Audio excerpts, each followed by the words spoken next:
Dear colleagues, it is my great pleasure to welcome you to Riga and to our Reizniece-Ozola, our castle of light on the river Daugava. Considering the subject of our 2 days meeting, I think it is fitting that we gather here today. The Castle of Light is the new home to Latvia's National Library, and it is fundamentally and symbolically a place of connections. Firstly, it connects Latvia with its legendary past. Our national epic poem, Large Places, or in English, Bear Slayer, speaks of a castle of light, a repository of great knowledge which rose from beneath dark waters. Secondly, it is a bridge that connects the past with the present. Barely a year ago, 14,000 people braved temperatures of minus 12 degrees Celsius to form a human chain 2 kilometers long, which linked the old library with the new Castle of Light. And along this line, along this chain, the people passed more than 2,000 books, ensuring that the precious legacy of the old library was preserved in the new one, just to create the atmosphere that we feel here today. And finally, this location is fitting too because of what it says about the future. The National Library also hosts an extensive digital library project. We are digitizing and making available online invaluable collections of books, newspapers, even sheet music, audio recordings, maps, and more. And we are no longer in an age where libraries are simply physical collections of the past, isolated islands in the ocean of the present. Through digitalization, our national library is connected to Europe and the rest of the world, open and available to all. And this is the spirit I believe we must adopt in relation to Europe's digital single market. EU citizens and businesses must be able to access the resources and opportunities and the goods and services that the digital economy can provide. Before we start our work today, I would like to briefly inform you about the interpretation regime and some steps we have taken to make our discussions more fruitful for us and for the public. First, the interpretation for 6 languages is available. You can see those. You can speak and listen in English, Spanish, French, German, Italian, and also Latvian, of course. Second, for each session we have keynote speakers. Some of these may be familiar to you, some perhaps not, and therefore before interventions I will make a short introduction of the speaker. Colleagues from 3 EU institutions, the Council, the Commission and the Parliament would feature today, and also we have here several representatives from the business side. Working together, I hope that we will be able to arrive at the best conclusions possible today. Third, fittingly for a meeting about the digital economy, our deliberations in the 3 open sessions will be live streamed on the internet with translations in English and Latvian. For those who are here, let me remind you that besides the speaker, actually anyone else in the room may appear on the screen. So take care. And finally, the answer to the question, probably if you have already one, why am I holding this strange orange box in my hands? This is a catch box, actually, a microphone. In the spirit of the Baltic cooperation, it was invented by a Latvian-Finnish team. The premise is actually very simple. It contains a microphone and is very soft and light. If you would like to speak, I'd like to throw it to you. And you would try to manage to catch it. When you are finished, throw it to the next person. Treat it just like a basketball or a flying dialogue. For those who are still developing their catching skills, of course, you are still welcome to use also the conventional microphones, yes.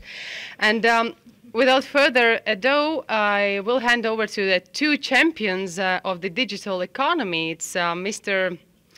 Andrus Ansip, the European Commission Vice President for the Digital Single Market, and then also to Ms. Vicky Ford, the Chair of the European Parliament's Committee on the Internal Market and Consumer Protection.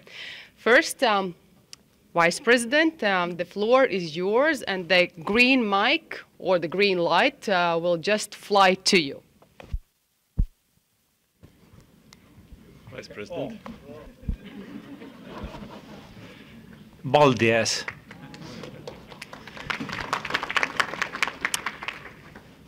First of all, I would like to cordially thank you for your great hospitality. It's always a pleasure to be here in Latvia.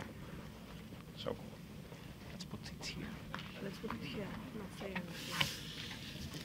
Madam President, Honourable Member of the European Parliament, Ministers, ladies and gentlemen. It is a pleasure to be with you today, although I regret that I cannot stay long in Riga on this occasion. I would like to reassure you that I appreciate your valuable input to the ongoing debate on the digital single market. The fact that this informal council is dedicated to the digital economy is important for developing our long-term vision. I should also say that the timing for this meeting is particularly appropriate. Yesterday, the College of Commissioners held its debate on the digital single market. We are now one step further towards finalizing that vision, which is due to be presented in May. Also, this week, after a month of waiting, Member States started negotiations with the European Parliament on the telecom single market. There is a clear and direct link between the two. We cannot have a digital single market without the necessary backbone of telecommunications. Access to world-class networks and communication services, fast and reliable, secure and affordable, everywhere and for everyone. They are the basis for all online activities and digital services across Europe. While I'm happy to see that the negotiations have finally started, and I appreciate efforts of the Latvian presidency to find a compromise, still their starting point is far less than I would have liked. The Commission's position is clear. We need to abolish roaming charges as soon as possible. We need strong net neutrality rules and more coordination on spectrum. We need spectrum for our digital economy to grow with the Internet of Things and the advent of 5G. Ideally, we should achieve a solid and ambitious basis for the telecom single market by the end of Latvia's EU presidency. It will be the basis for the future digital single market. This project is about making the EU's existing single market fully digital and making it fit for the digital age. It is also about providing and securing the freedoms of the EU single market. Our strategy involves removing barriers that prevent people and business from deriving the full benefits of the Internet revolution, creating a market environment that is more consistent, more competitive, making sure consumers are guaranteed enough choice, attracting investments, stimulating innovation, making Europe a world leader. Ladies and gentlemen, During yesterday's college debate, I asked my fellow commissioners to focus first on measures to fix the internal market. We need to act urgently to secure and guarantee free movement of goods and services in a digital space and to improve online access generally. To achieve this, in a short term, I propose that we focus on 5 measures. Firstly, facilitate cross-border e-commerce, focusing on how to get SMEs to sell across borders by using more the traders' laws and looking at further harmonized rules for online purchases of digital content. Secondly, improve price transparency in parcel delivery. High costs of parcel delivery are detrimental to consumer and companies. Today, even 85% of consumers say that parcel delivery prices are too high. Thirdly, eliminate unjustified geo-blocking with targeted changes to existing legislation and or better enforcement. IP tracking for a bad deal or price discrimination are damaging cross-border trade and trust. According to public opinion polls, even 95% of Europeans say that they experienced geo-blocking. It's too high percentage, and of course those people who experienced geo-blocking, they don't like it. Fourthly, simplify VAT arrangements for businesses, ensuring that they only deal with one single interlocutor and not 28 different ones.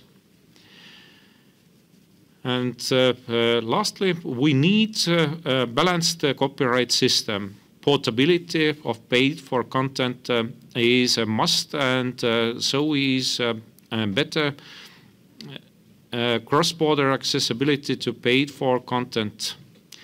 Today, around 1 million Europeans want to access content from another EU member state, but they cannot. In the medium term, we will be looking to improve conditions for digital networks and services to underpin the digital single market. That means using the telecoms and media reviews to tackle regulatory fragmentation. It also means providing stable rules to attract the investment needed for telecoms networks to stay cutting edge and provide high-speed internet access for everyone via top-quality infrastructure. Once again, today, 25% of Europeans can access 4G compared with 90% in the United States. Difference is too big. And then, in addition, having the right regulatory environment. Trust in platforms is one area that needs to be addressed with a focus on transparency, liability, and equal conditions for competition. Finally, we need to build a solid foundation for long-term growth so that Europe takes full advantage of the digital economy, where data is becoming all important.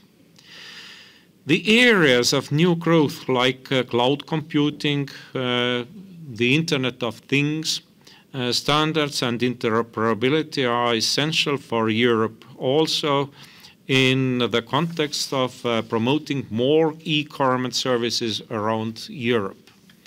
In addition, we need a more inclusive e-society, where people have the skills needed to get the new jobs and to have trust when they go online.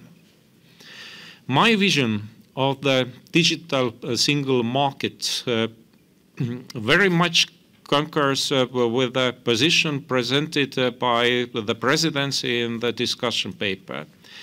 It is also closely in line with your contributions.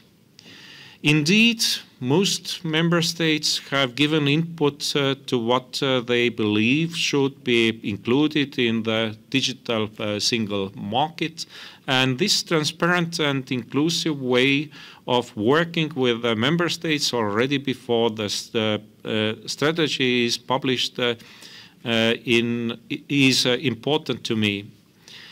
I will present the strategy on 6th of May. In the meantime, let us continue working together to build a competitive Europe, a place fit for startups to scale up and industry to get the most from a competitive market. I will return to Riga in June for the Digital Assembly. I am confident that we will then have concrete solutions on the table to discuss. Madam President, thank you for the work done so far under your leadership. I leave you now in the hands of Commissioner Biankowska for the opening session on the role of the EU single market in the digital economy. Thank you very much. Thank you, Mr. Vice President. The gentlemen give the guidelines, and then the ladies will remain to work. Yes, but seriously, we are really happy to hear these insights from the Commission. I think we heard the skeleton of the forthcoming digital single market strategy, and those major areas that you just mentioned: copyright system, VAT arrangements, geo-blocking, and price transparency, and e-commerce facilitation. I think those are very important, and the strategy will give the guidelines, but afterwards it would be very important that we get the kind of an action plan or the instruments also on the table and implemented. But now I'd like to pass the floor to Ms. Vicky Ford, the European Parliament's IMCO committee chair. Did you get the catch box? Thank you. Thank you very much for the catch box. Thank you. It is great to be here in Riga, in the Castle of Light, and to share views on the digital single market. Thank you so much for inviting me and including the European Parliament. Thank you to the Latvian presidency for organising this meeting and the splendid welcome you have given to us, especially to the young people of Latvia who've welcomed us each. There is a very strong commitment amongst members of the European Parliament to work together with all parties towards the goal of unlocking the benefits of a digital economy. And the digital economy is no longer a subset of economic activity. It is embedded in every part of our economy. And it is a time of unprecedented change with immense opportunities, but also challenges. If Europe wants to succeed, we need to act quickly, as the rest of the world is not standing still. And a generation ago, politicians across Europe came together to create the single market, to pull down barriers to trade, to make it easier for businesses and consumers to trade across what is now 28 countries, 500 million consumers, and to remove unnecessary costs and bureaucracy, to remove barriers, to boost competitiveness. And now we need to make sure that our single market is fit for purpose in the digital era. And if it is not fit for 21st century communications, Europe will be left behind. Today, we know that only 14% of European businesses are selling online in their domestic market, and only 6% across borders. There's huge potential for European businesses, especially for SMEs, which we all know is the backbone of our economy. And this will boost competitiveness, boost growth, create jobs, and consumers also benefit from lower prices and more choice. But to build that digital single market, as we are so often reminded, we need to build trust in consumers and businesses, creators and investors. And that is why it's so good to represent the Internal Market and Consumer Protection Committee today, to look at all sides. Consumers need to know their rights are protected, that just as in their traditional market, if they're sold a faulty good, they can get their money back. They need to be confident that what they order online will arrive undamaged and on time. They need to trust that their payment systems are safe and that their personal data is secure and treated responsibly. But our laws must also work. They must function. And consumers would find it most bizarre if, for example, new rules to protect their personal data actually force market participants to collect even more of that personal data. So we need to make sure that our laws are practicable. And when setting new rules in the digital world, we can look at lots of parallels with the way we have already engaged for many decades in the traditional world. For example, on geo-blocking. In Europe, we don't confiscate physical goods at our borders. But sometimes you purchase a license that is only available in one country, like sometimes when you hire a car. Sometimes that's only in one country. But at that point, it is very clear to the consumers exactly what type of purchase they've made. And this needs to be carried on in the digital world. In the single market for goods, we don't force retailers to offer every product in every country or at identical prices. But consumers aren't discriminated against and offer different prices in the same store just because of where they came from or what they look like. So we need to carry that parallel through. And if a good is not available in one member state, we don't stop our citizens from travelling to another to make that purchase. So they should be able to do the same thing in a digital world. The digital single market must also work for businesses and make it easier to set up and operate online in each of our 28 member states. And businesses need to know they have a level playing field, guaranteeing fair competition without curtailing innovation. We've had some useful conversations on this subject just in Riga in the past day. And this is why our competition laws must be up to date and operate appropriately in a digital era. And because we can all shop now in so many different countries from the comfort of our own home, our tax collection and especially VAT collection needs to be modernised and simplified.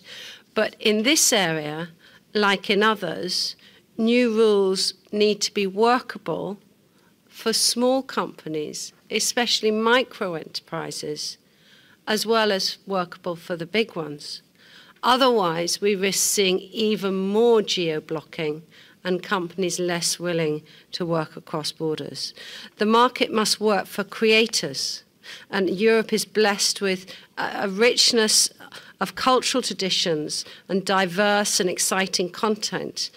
But we have fragmented data protection and copyright rules, which do need to be reformed, but again, in a way that supports consumer choice and innovation. And finally, the digital single market must work for investors. We need infrastructure and we need investment in our enterprises.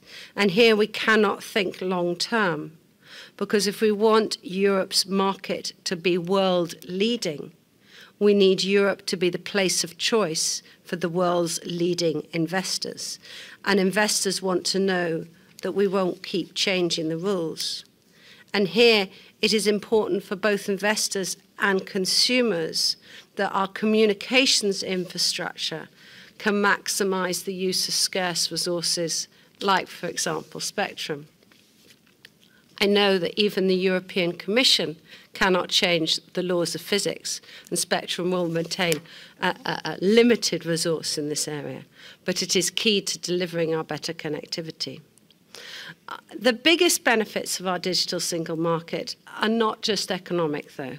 They go to the root of some of Europe's biggest societal problems, and digital connectivity, we know, can help labour markets become more mobile and bring solutions for pressured public services. And this is one of the many reasons why the European Parliament has consistently called for renewed vigour and energy in addressing barriers in the digital single market. And it was very good to join representatives from the Council, the Commission, and my esteemed colleagues from the Industry Committee this week for the first of our discussions on net neutrality, roaming, consumer rights. But these are just the beginning. Already at the end of the last mandate, the Parliament called on the Commission to come forward with a Digital Single Market Act, looking not just at legislation but also non-legislative measures where we could work together and try and build more bridges to unlock the benefits. In November, the Parliament passed a further resolution on the Digital Single Market. We made some comments which were well reported on fair competition, but we also asked for more work to support digital entrepreneurship and digital skills, for more work on secure, reliable international standards on cloud computing, and for more to be done on internet safety online, in particular for children. And we also underline the importance of accessibility for all, especially those with disability. And in this area, as well as in every other, this resolution reminded that new laws needed to be delivered in a well-considered manner with proper assessing of impacts and must not just lock in old technology, but be future-proofed too. So we have a lot to do. And the Internal Market Committee has always provided a platform to advance the digital single market through the working group, and you're all welcome to come and meet with our working group should you wish to. We've done numerous resolutions to find out where we have political support in the last legislature as well as in this one. But we also work with many other committees who have leading expertise across the Parliament, and we will continue to do so both within the Parliament and working with the other institutions so that we can all take this forward in a cooperative, productive and fruitful way. And I really look forward to the rest of our discussions today. Thank you very much indeed. Thank you, Ms. Ford. You are really crucial partners in our effort to strengthen Europe's digital economy, always with concrete ideas and initiative. Now, ladies and gentlemen, when we have heard the welcome speech and the two very important initial keynote speeches from the Commission and from the European Parliament, we have a very important task to do. We have to make our family photo. I'd like to invite you to go to the atrium on the first floor. But besides that, we will have a short coffee break right before the next real working session. And during that coffee break, you will have a possibility to get acquainted with some of the technologies created here in Latvia. One would be the giraffe 360 degrees glasses from the company Scott. And these glasses can upload the amazing panoramic views of Paris, London, and also Riga. And then you will see also sumo robots designed and built in the Riga Technical University. These robots are quite simply the best in the world, not the big ones, but the best. They have won the world and European championships in Europe and in Japan as well. And there are much more to see. But now I'd like to invite you to come with me to make a very nice and friendly family photo.